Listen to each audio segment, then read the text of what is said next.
It's the Brad and John Show. It is the Brad and John Show. Today's date is October 3rd. It is a Friday. This is the Charlie block, the C block, which means we start at right around 7:40. And John, my GPS clock is working perfectly. It's only 7:47. Hey, we're right on track, Brad. For those of you who listen into the future, with the reason I give especially the date is because it'll give you some reference as to the days that we talked about this. And if you're listening in the future on bjshow.co or bjshow.us, you'll know that this was the Friday edition, which we do a little bit differently. Which is important. And Brad, can I make a live request on the air of you? Yeah, go ahead.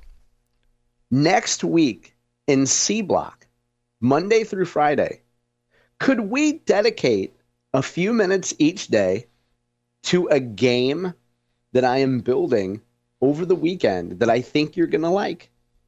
Yeah, that's fine. I have no problem with that. I think you will love it, Brad. I'm not going to give you any spoilers, because if I did, knowing Brad Hildebrand, he'd go back in the Michael versus John song studio and create a wacky jingle or something. So I just want to tease that for you, Brad. Okay.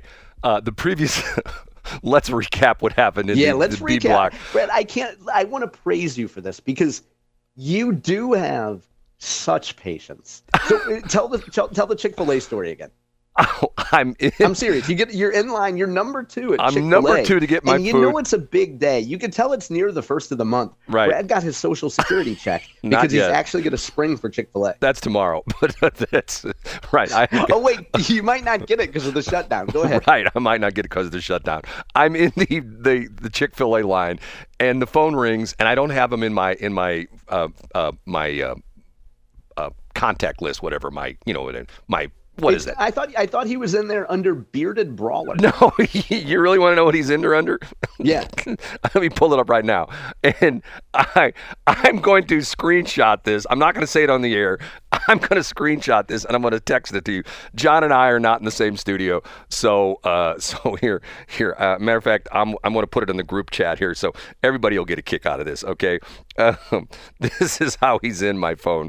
And when you get it, you can say, okay, I'm number 2 in the drive-thru. I already paid, and I'm number 2 in the drive-thru, and my phone rings, and it's Michael Burton. And he says he wants to talk to me about going on the show. This was yesterday, about coming on the show today. And I said, I'm in the drive-thru at Chick-fil-A. Can I get my food, and I'll call you back? So I pulled in the parking lot next door, ate my food, my overpriced $12 plus now Chick-fil-A, which used to be like 8 something or other. Now it's 12. In the course of like 6 months. Did you take out a payday loan? Oh, I did. I had to go. I had to put my car title up, and they came out and looked at my car, and they go, "Well, we think the tires." And the phone rings. Yeah, the tires are at least $10, so we'll give it that to you. And what possessed him? I guess he heard now. He listened to the show yesterday morning. He admitted to actually hearing the show. No. Did he say, "Hey, I went to Google"? Or how did he rationalize his previous pretending that he didn't know who you were? He called me out on 2 things. And here's, honest to God, when I was going to start off the interview, I was going to say, Michael, thanks for being on the show with me. Yesterday you called me and told me that I had misstated 2 things. Tell me what those 2 things are. So that way he could essentially say, the 2 things were, A, he never said he wasn't going to be on the show. He said he was going to consider it. And B, I said, and you and I kidded about the fact that he never listened to the show before. He explained me the chain of events that someone had told him about our show, and apparently sent him a link, and he listened to 10 minutes of the show. So that's what he did. He listened to it on the podcast. Okay, so he had heard the segment. He had heard the show. But so he had heard the show, and I misspoke in that. And Michael, you're right. I apologize. I did misspeak on that, and you are correct. You had listened to the show before, because John and I get it about the fact that he never listened to the show. So anyway, he tells me, he goes through this whole thing. Now, the funny part of it is, there's part of this I haven't told yet either. At this point in time, yesterday morning, I'd already finished the Ballad of John and Michael, okay? And I had it on my phone. And here, I sent him to it. I said to him, I said, I'm going to play this tomorrow morning. And I said, I'm going to give you a preview of it.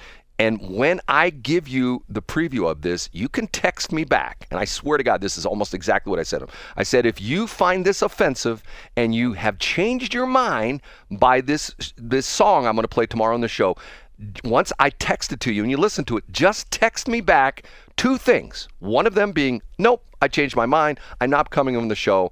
Or, yes, I'm coming on the show. Okay, so I texted him. So I sent him the matter of fact. I think I sent it to him. I have it time-stamped here. I sent it to him yesterday at 12:26. The Ballad of John and Michael V2, the same one I sent to you. And his reply was, "LOL, wow, I'll do your show." That's what he sent.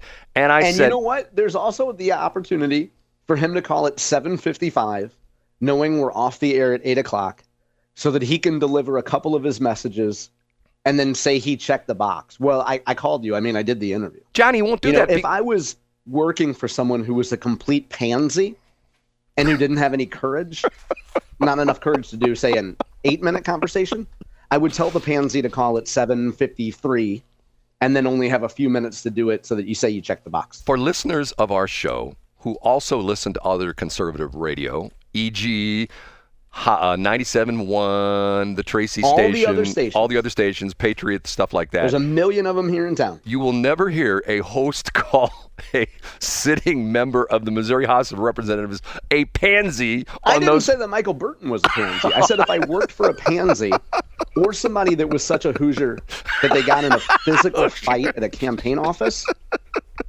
over $1,000. Brad, imagine if you were a candidate and you were so chintzy that for $1,000. Now, I take Burton's side here, and this is the third time I've said this on the air. I take Burton's side that if you give $1,000 to a county Democratic Central Committee, you want the courtesy of them giving you a walk list, a yard sign list, voter contacts, whatever. But imagine if, could you imagine Michael Burton owing somebody $1,000 and not paying them and stiffing somebody $1,000? Well, here's his problem. Go ahead. His problem is he should have given his $1,000 to Tom Smith, because Tom Smith would have probably given him all the stuff, even though Tom Smith and yard sign, and also yard signs. Right, yard signs. Hey, don't bring the good name of Tom Smith. Don't bring Survey St. Louis into this. Don't besmirch those guys. Okay, are we done talking about this? Yeah, I think it's great. Well, he's going to call at 7:57 and be like, "I called." Remember, he's in a meeting. He told me he had a meeting at 7:45. Oh yeah, that's true. Right. The local. Where is Lakeshire, Brad? Lakeshire is one of these tiny little. See, there's 91 munis in St. Louis County. Lakeshire, I think population. Here, I'll look it up. I think it's population 800. I'm not kidding. It's very small. I have to admit that when I first heard of Michael Burton, and I saw people say D Lakeshire or whatever, I thought that I just assumed, since he was a Democrat, that he was in the city. And that was an incorrect assumption to me, because there are Democrats in South St. Louis County. Senator Doug Beck is in South St. Louis County. So I just assumed it was the city, and I was wrong about that. Lakeshire is a city in Concord Township, St. Louis County, Missouri, United States. Population is 1,554 at the 2020 census. Are they their own municipality? It says government type, mayor, city council. Matter of fact, it's a huge city. It's 0.22 square miles. 0.22 square miles. And demographics, okay. Census, okay. It's not good. In 1990 they had, in 1980 they had 1,500 people. In 1990 they went down 7.9%. In 2000 they went down 6.3%. But the last 20 years have been good. In 2010 it went up 4.1% to 1,432, and the 2020 census went up another 8.5% to 1,554. Ethnicity, white. Population 1,338, black 5, Native American or Alaskan Native 1, Asian 6, Native Hawaiian 0, other race 0, mixed race or multiracial 8, Hispanic or Latino 17. So it's a very diverse community. Wait, 17% Hispanic or Latino? No, not 17%. Those are actual 17 people. Oh, 17 people. Yes, okay. yes, so yes. that's like one little house. That's one little Mexican house. How about Native American or Alaska or Native? There's one dude. Oh, I thought that was percentage. No, you mean actual human beings. Yeah, here we go. White, 1338. Black African, 5 people. Native American or Alaska Native, 1. Asian 6 people. Native Hawaiian or Pacific Islanders, 0. Other race, 0. Mixed race or multiracial, 8. Hispanic or Latino, 17 people. That's Lakeshire. Now, it says there, does it have biggest industry, which I'm guessing is beard oil? Median age of the city was 34.8. 30.1% of the residents were under the age of 18. There were... it gives all this stuff about households and stuff like that. City population was spread out, 16.9. I won't read all that kind of. Have you been there, Brad? Like, do you remember ever going to Lakeshire? John, I know exactly where it's at. See, it's one of these. So if you were to take highways, how would you get there? Well, it's down in South County. I mean, well, that's disgusting. So that's my point. You remember I went 2 weeks ago to Dave Sinclair, right? And it was like I literally took a shower as soon as I got back. How would you get to Lakeshire? Well, if you want, the official website is lakeshiremo.gov. I'm not going to look. I'll probably get a virus. It says immediately upon passing the stone entrances of the city, it becomes apparent why the south side of the city is an eclectic mix of single-family houses, condos, and apartments. The 149 multifamily buildings are premier. It's got pretty pictures here. The houses look nice. So multifamily means a slum, right? It has a city park, has a picture of the city park. There's got the community center. The community center looks like somebody's house, Lakeshire Community Center. Most city functions are held at the community center located at 1000 Puddington Drive. The Board of Aldermen meet there on the second Monday of each month, and municipal court is held on the third Thursday. Boy, I bet you that's a fun municipal court. No court sessions in August.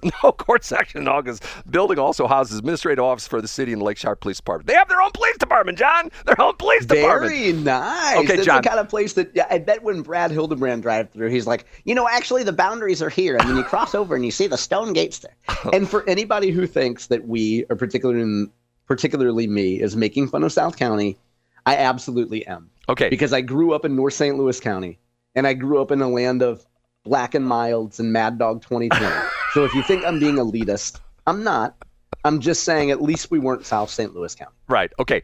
Quickly, John, because I have to be out here at 8 o'clock. I'll mention this briefly, and if you remind me, we'll carry this over on Monday's show. Okay? You talked about the situation with the controversy with Hawley and the baggage of the Frontier Airlines carrying on. I have the solution to the whole thing. You just What's that? weigh every passenger and you charge them per pound, including their luggage. That's how you do it. Yes, Brad. I love that idea. You charge them per pound. And if you've ever flown a small airline, like a 10 or 12-seat airplane, some people who've never done that before are insulted by the fact the pilot asks them how heavy they are and assigns them a seat accordingly. And I'm not kidding you. John, we have to get out of here because I got to make my meeting at 9 o'clock, okay? All right. I'll message you later today. Have a great weekend, Brad. Say goodbye. Exactly 8 o'clock. My GPS clock works.